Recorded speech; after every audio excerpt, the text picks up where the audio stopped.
high-tech oils, available from Auto One, Sprint Auto Parts, and all leading independent auto stores.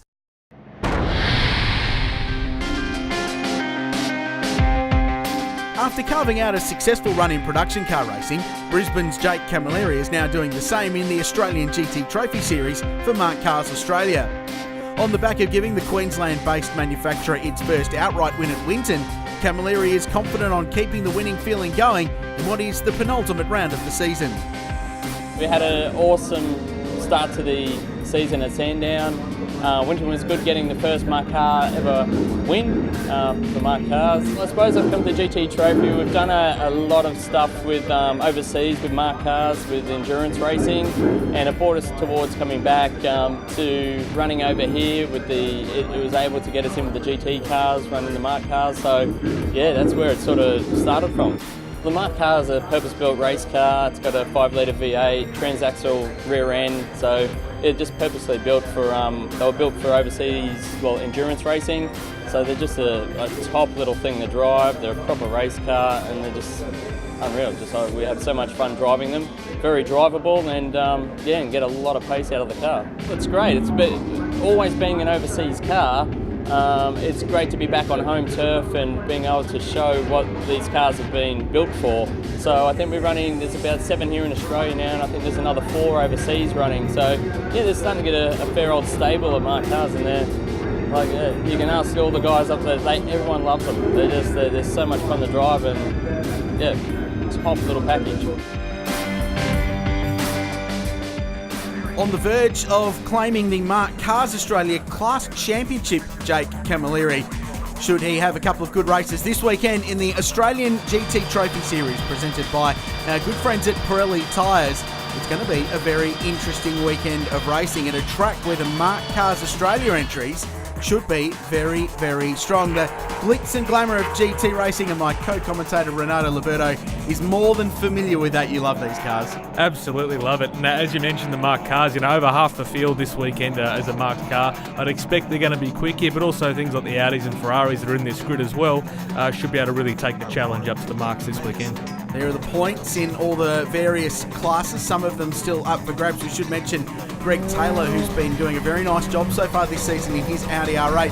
He's not running this weekend. He's over at the Spa 24-hour race as a spectator and I suppose a guest of Audi. He's got close ties with the factory, so maybe we'll see GT in an Audi over at the famous circuit in Belgium at some point in the future. Jake Camilleri starts this one from pole though. It's Marc Cars Australia 1, 2 and 3 with Jack Smith and Morgan Haber going from 3rd place. Travis Benyon, the Candyman, starts from 4th place in his Audi R8 and his debut in Australian GT racing. So it'll be good fun to watch his progress throughout the field over the course of this race. Rolling start, 50-minute enduro, and we're underway at Queensland Raceway, and nothing like the horsepower of the Marc Cars. They get into turn 1 very nicely. A couple of guys there, I think, caught napping a little bit off that start. There's a huge gap between 2nd and 3rd already on the second corner here, so hopefully they can close that gap a little bit. But, the guys up the front, Jake Camilleri, raced against him here many, many years ago. He knows this circuit. He's probably done thousands of laps here over his life. He'll just have his eyes forward and be going for it. Queenslander Robert Thompson jumping in with Morgan Haber this weekend. Bit of an all-Queensland team. Rob's a very experienced driver locally up here and done a bit of national racing in his time, so he'll be good fun to watch. And Scott Hookie in a Ferrari 458 GT3 with another one of the Marc Cars Australia entries behind it. On board with Travis Benyon, been in the press lately around supercar circles, but great to see him on the racetrack here in his Audi R8, making his national level racing debut. He's had a fair old crack as well, to be P4 in qualifying. He's obviously done plenty of laps around here, I'd assume, before that. Don't know too much about his racing history, but he's doing a great job there in what is a very, very quick race car. And an amazing pit and paddock presentation. Some incredible machinery on show down there behind the GT Trophy pits. On board with Jake.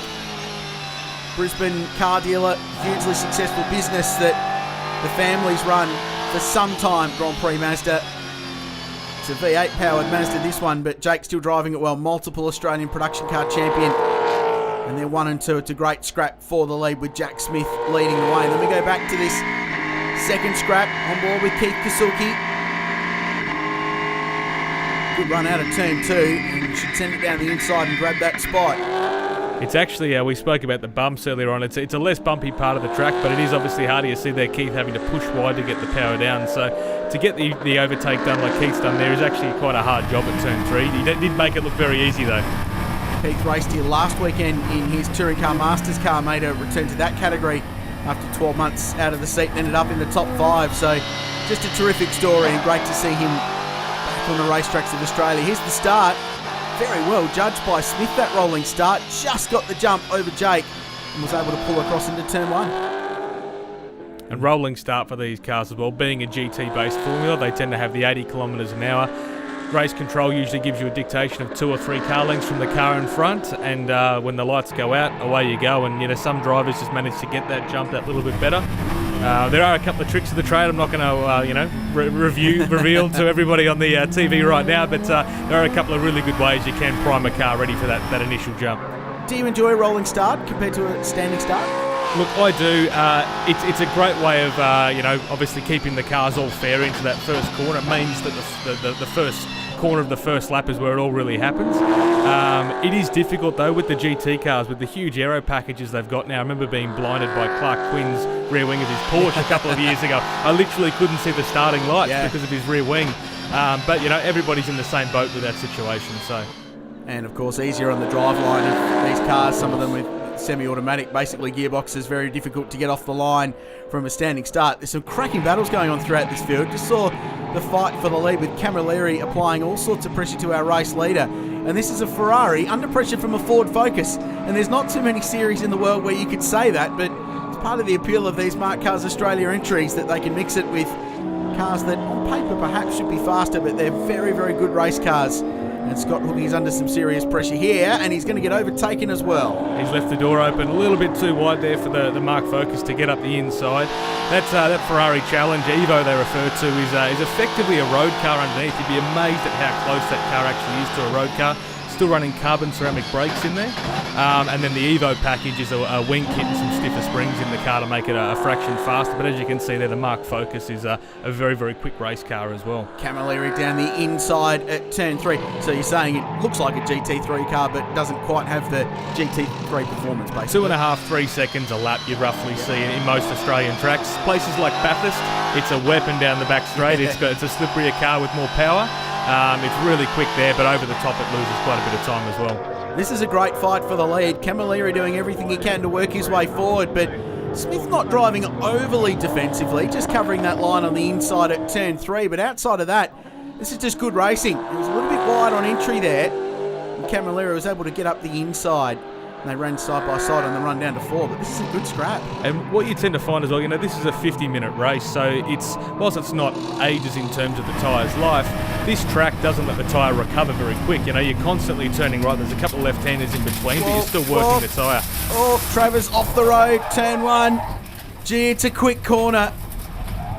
I've been there and done that in my time, and it's not in a car as expensive as that, but it's not a nice place to be. But he's done well to spin the car around, obviously make sure there was no one else around him, and then resume. So hopefully he gets the car back underway with no issues. Baptism of fire at national level racing for Benyon, but great to see him on the track, and that was a good save.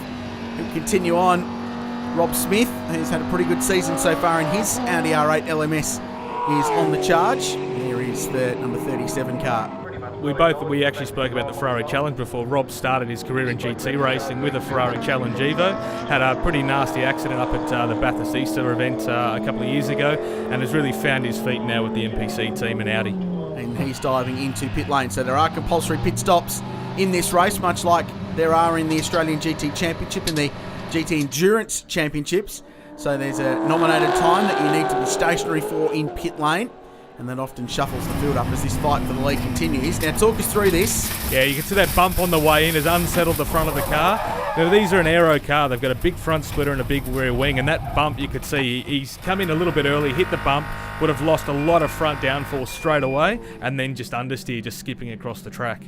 So here's the Audi Sport Customer Racing squad, run by Melbourne Performance Centre out of Melbourne, and they're going to work on Rob Smith's car to get that right. They're running cars all around Australia, that outfit. They've got cars in state level racing in Victoria. Of course, they're Australian GT program, the Gemek Pem Racing squad for Steve McLaughlin, I should say, as well as cars in GT Trophy this year, and they've been very, very good touch. And this weekend, Troy Russell would be over in Spa as well, observing things at the 24. So while the boss is away, the rest of the team is still working hard with these cars. They've got a great backup and support staff, brain power behind that squad, as Camilleri dives into pit lane to take his compulsory stop. Now, I wonder, it looked like he had a very late turn in then, maybe to try and avoid showing his hand too early, but when you're in the same team as the other car, you'd have to wonder how much the other car already knows anyway. So the Marc Cars Australia crew go to work. Oh, wow, Travis Benyon again, this time a little bit further round, turn 2, and that's not going to be driven out. So he was caught up behind Rob Smith. This is very, very deep gravel at turn 2, and he is stuck in the mud. And that brings out the safety car. For sure. Yeah, you can actually hear then a couple of noises you might have heard in the car there, that sort of vibrating noises. Actually, they've got the air tank and the compressor inside the cabin to charge the paddle shifts, which is an air-powered system. Here's that replay on board with Travis Benyon-Luz. I think he just got balked a little bit by Rob. Bit of a brake check on the way in there to turn 2 and has over-rotated the car. But as you see, as soon as you dive one of these cars in being so low to the gravel, you're stuck. So we're underway again, restart time. So through all the pit stop shuffle, Camilleri's lost a little bit of track position here. But a good restart. Wow, is that Keith Kasulki off the road? A little bit wide at turn 1. Good catch though. And that's helped Camilleri pick up another spot on that restart as well. So that's really played well into his hands there. And Smith went through as well. So that battle for the lead we saw at the start of the race resumes now between the two Mazda-bodied Marc Cars Australia entries. Here's Kasulki following these two now back in 3rd place. So a couple of laps under safety car. We get tyre temperature and pressures back up under green flag and racing conditions. There's Rob Smith. I wonder if he'd just come out of pit lane when Benyon got to him and might have not been up at full pace yet. You might be right there, Kralsey, because it was an odd spot for him to brake and it didn't look like he was carrying a huge amount of speed, so he may have just been unsure about the tyre situation. They were doing pressures in the stop, so maybe he was just trying to get a feel for how much grip he had, and that's caught Travis out. Camilleri on cold rubber is looking better at the moment than Smith because he's all over the back of the BM Pro Mazda-bodied Marc Cars Australia entry. This scrap for the lead that has been waging since race 1 continues. If Camilleri finishes in front in this race, he will actually wrap up that class championship, as we alluded to at the start of the race. He's working hard. In this situation as well, where you've had your compulsory stop, you've had a safety car period there as well. You have to conserve your tyres because you're not sure if you're going to go green the whole way through. Now that both of those things have happened, Camilleri can just sort of, turn it up to 11 and really go for it because he doesn't have to conserve now. He just needs to attack. And he's doing that again. Smith again defensive. 94 versus 93. And this is where Queensland Raceway is a really good track for racing. You get that over-under at turn 3. If you can commit and go around the outside at turn 3, it's brilliant because it sets you up for down here at 4 because you end up on the correct side of the road. And I think what might happen here, Camilleri is going to have the advantage through 4 into 5. Well, that's a big off. Long way off. Out in the gravel. That's the Haber-Thompson car. No, correct. It's the Taunton car, number 95, that's come off the road. So, long way off there. And it's an odd spot to put a car off as well. I'm just wondering if over the bumps there coming into turn 4, he might have had a bit of a rear lock and it's sent him to the right, because it's very odd to sort of see a car that far off to the right there. Quite a fast approach too, and more times than one you've seen guys lock rear brakes going into that just simply and pivot the car around. And this might show us a little bit more from Rob Smith. Yeah, that's exactly what's happened. It's locked a little bit over the bump, and then as soon as it's hit that outside curb, taking him offline, then you're kind of a bit of a passenger in that situation. But great thing about this track, plenty of runoff area. There isn't a gravel trap there, so he's able to recover that also without a safety car. And into the lane comes our race leader, which will hand it over to Jake Camilleri. Now, is he just driving through here? This looks penalty-like to me. No word from race control to us yet anyway, but he goes through and that hands a big lead to Jake Camilleri. Well, it's been a massive fight. He's on his last lap. And in the end, he was sort of gifted the race lead, I suppose, with Smith coming into pit lane. But What a great performance. Awesome drive by Jake, and it is a shame to see, a win's a win, but it is a shame to not see the guys really fight for that until the checkered flag. I'm sure it would have been an amazing battle, but again, great drive by Jake. He's done everything right in that race. The car's really, really well prepared by the Marc team, and he's just doing an awesome job bringing the car home nice and safe with a big margin. So down to the final corner, the Queenslander on home turf. Great performance, great drive. Jake Camilleri will get the victory in the Marc Cars Australia Mazda, the Australian GT Trophy here at QR. Very, very nice drive, and that will delight all the friends and family and all the locals out here at QR to watch the racing. Morgan Haber and Rob Thompson got home in second place, with Kasuki third. A 1-2-3 for Marc Cars Australia. Rob Smith, the first of the GT cars, home in fourth, with Jack Smith ultimately finishing fifth. Yeah, it was a pretty exciting, tough race. Off the start, Jack got a good jump on me, and then I just paced him. I thought I'd get him. I tried everything to try and get round him. I was starting to push my car a little bit too hard. It was hot. It was fuming up inside the car, so just tried to drop back a little bit. And then when the pit stop opened, I thought, okay, I'll go in and try and gap him on the thing. And then a safety car come out. And then we got the wave around. It was a pretty interesting couple of laps, passing a few to get back up in there. And then unfortunately, feel sorry for Jack, getting the black flags. Not really the way I want to win it, but take a win anyway, any way I can. And so I'm pretty stoked. And I think we just wrapped up the championship too, so double happy. Double happy. Well, could he make it double victories? That was the big question as we got into race 2 a little bit later on in the afternoon. And once again, Renato, it was a Marc Cars Australia drag race into turn 1, and Camilleri snatched an early lead in his burgundy-coloured car. And you could just see there, the horsepower of those cars off the line there. The Audi just seemed to sort of struggle to even keep up into turn 1. But Rob's doing a great job at the back there as the Marc Cars do their best job at creating a bit of a smoke screen for those behind. This was Keith Kasuki, a little bit wide at turn 2, bit of understeer, but ultimately held onto it and retained P4. Jack Smith was working his way through after disappointment in race 1. This was a big move, and it seemed he'd break either later than the next car behind, or he broke really early, but anyway, he fired past and grabbed the spot and managed to get it stopped as well. Yeah, that could have been really, really ugly if he didn't have his eyes on the car in front there, so great job to avoid that. Not quite sure what's happened there, but you can see on there Rob Smith doing a great job in the Audi as well. Yep, and he would go lights to flag in the GT Trophy section in the Audi R8. This was the decisive moment of the race. Camilleri just a little bit deep on the brakes at turn 3, handed the race lead over to the BM Pro Marc Cars Australia entry, and from there he was never headed. His first race win in Australian GT and the 4th different winner in the debut season of the Australian GT Trophy Series. A great win for Jack Smith. Very nice drive. Got through the weekend in the end, a bit of gearbox trouble, but we'll build it all ready for the round at Phillip Island, because I'm leading the series now by a little bit, but Greg's much faster than me. He'll be at Phillip Island, and it's going to be a real battle. Race 2 was a little bit tough for us. Got a good start. I think we just overcooked our brakes a little bit. Jack put a bit of pressure on. He drove awesome all weekend, so well done to him. And we come away with a solid second in that race. So got the win, got the championship, so head to Phillip Island, where it will be party time, it seems, for Jake Camilleri, because he's just got victories to play for there. Rob Smith, meanwhile, has moved to the top of the standings in the overall championship, so Greg Taylor's got some work to do, confirming the mark points with Camilleri well in front of Smith, and Hockey still leading 4 in GT Challenge. The GT Trophy Series races at Phillip Island with the Shannons Nationals in September, but stick around after the break. The Kerrick Sports Sedan Series hits the track. Another classic battle of these high horsepower beasts.